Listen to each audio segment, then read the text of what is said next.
Сәлеметсіздер ме достар? Бүгін мен сіздермен әйел бақыты гүлін, орысша айтқанда женское счастье гүлін қалай емдеп жазатынымды сіздермен бөліскім келіп отыр. Мына әйел бақыты гүлі қарасаңыздар қандай күйге түскен. Қатты ауырып, өте аянышты күйде. Бұл менің гүлім емес, бұны маған емдеп бер деп берген еді. Соны сіздермен бөліскім келіп отыр. Қарасаңыздар, мына жапырақтарының барлығы да қурап, ары қарай өсіп кетеді-ау деген ойдамын. Қалай емдеп, қалай жазатыным сіздерге қызық болса, видеоны соңына дейін қараңыздар. Мінекей мен бұны горшоктан шығаруға тырысамын. Ой, міне көрініп тұрса, өте ауыр. Міне ауланың топырағына көң араластырып отырғызылған. Бұл гүл, бұл топырақта өсу өте қиындайды негізі. Қатып қалған.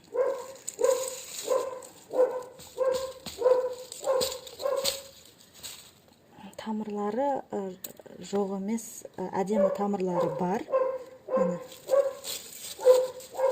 Барлығын ашып, бұратыла не болатынын көрейік. Және тағы бір айтып өтетін мәселе, менің каналымды 80% адамдар тіркелмей көреді екен. Сол себепті астындағы қызыл подписаться деген мәзірді басып, тіркеліп, қоңыраушаны басып қойыңыздар. Сонда менің шығарған видеомды алғашқылардың бірі болып көресіздер. Қазір бұның тамырын, шірген тамырының барлығын алып тастаймын да, фитоспоринге салып, шірген қураған жапырақтарының барлығын алып тастаймын. Бұл гүлді бірнеше бөлікке бөлуге де болады екен, бірақ бөлігім кеп тұрған жоқ. Ауырған барлық жапырақтарын барлығын кесіп алып тастаймын.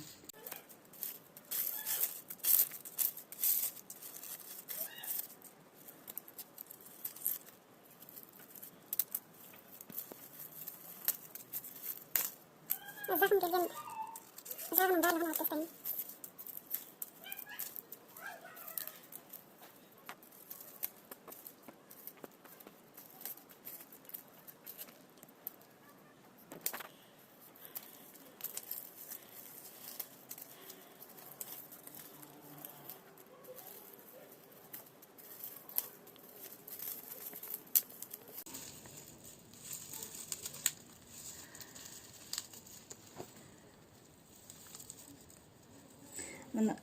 Әйел бақыты гүлін қалай бөліп отырғызамыз деп көп адам сұрайды. Міне осылай бөлінеді. Бұл көбейтілгені осылай көбейтіледі. Қарап тұрсаңыздар, мынаны алып жеке-жеке осылай көбейтсе болады. Бірақ мен бұның барлығын бірге отырғызамын. Маған көп горшокта гүл керек емес. Зақым келген барлық жапырақтарының барлығын алып тастаймын.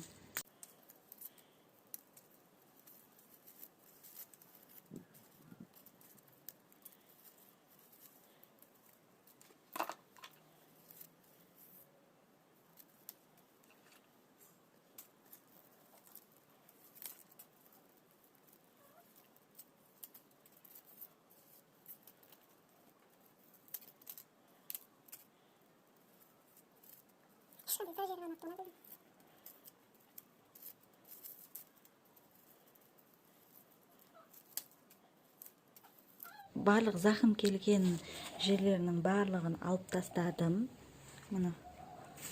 Осыншама керек емес жапырақ, қураған жапырақтары барлығын алып тастадым, шығарып тастадым.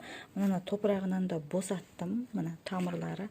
Қазір мен бұны фитоспорин қосып суға бір жарты сағатқа қойып қоямын. Тамырларын барлығын зиянкестерінен, зақым келген жерлерін бәрін фитоспорин емдейтін болады. Мына фитоспоринді қосамын.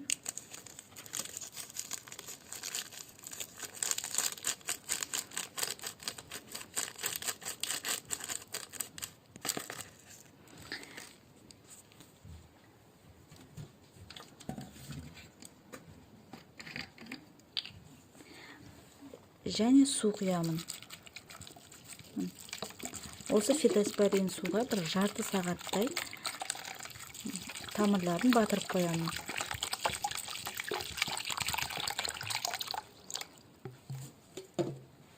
Мына бар қалған әйел бақыты гүлінен бар қалғаны мынау. Барлық зақым келгендерін барын алып тастадым. Мына енді жақсы болып арғарай өседі деп ойлаймын. Жақсы тамырлары бар. Көрініп тұрса сіздерге.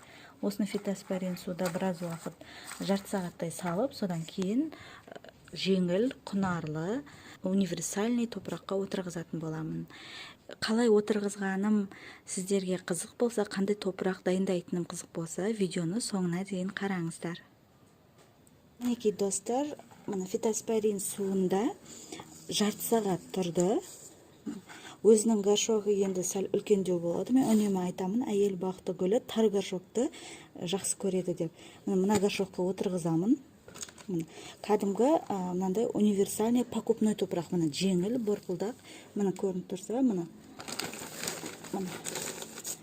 универсальный для цветов. Груд для цветов деп аталынады. Төбіне топырақ салып қойдым. Енді мына гүлді отырғызатын боламын.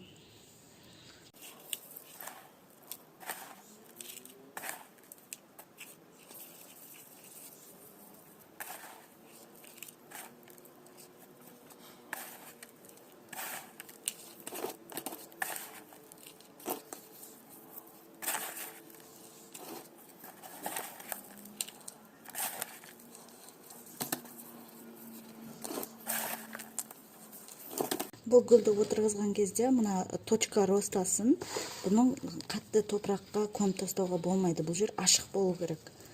Сәл ғана батырғып, осылай отырғызамыз. Сол кезде өсуі жақсы болады. А егер точка ростасын сіздер жауып қоятын болсаңыздар, өсуі қиындайды.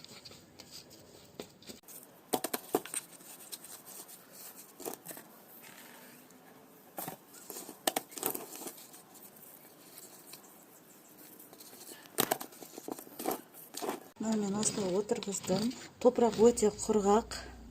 Сол себептен жаңа фитоспоринге салған, фитоспорин қосылған суымды құятын боламын. Егер қазір топырақ су құйғаннан кейін басылуы мүмкін, үстіне тағы да топырақ қосып қойсаңыздар да болады. Су құйғаннан кейін топырақ төмен қарай отырады. Енді мен маған эпин салып, мен дайындап қойдым.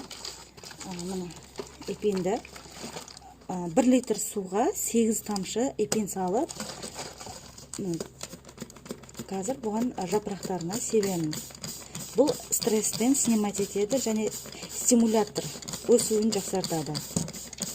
Және жаңа біз қанша жапырағын барлығын кесіп алып тастадық, бұған стресс болмас үшін осы эпинді себемін.